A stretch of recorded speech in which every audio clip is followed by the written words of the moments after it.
నా ప్రయాణం మాత్రం సామాన్యులతోనే అధ్యక్ష. నా ప్రయాణం మాత్రం పేద వర్గాలతోనే అధ్యక్ష.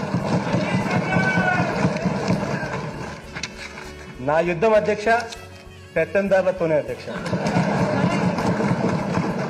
నా లక్ష్యం అధ్యక్ష పేదరిక నిర్మూలనే అధ్యక్ష.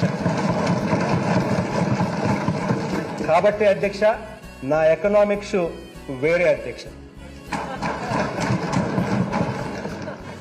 అధ్యక్ష పేద కుటుంబాలు బలపడితేనే అధ్యక్ష పేద కులాలు బాగుంటాయి అధ్యక్ష. పేద కుటుంబాలతో పాటు పేద కులాలను బలపరిస్తేనే వారికి అన్ని సాధికారతను ఇస్తేనే సమాజం బాగుంటుంది అధ్యక్ష. నా నడక మాత్రం నేల మీదే అధ్యక్ష.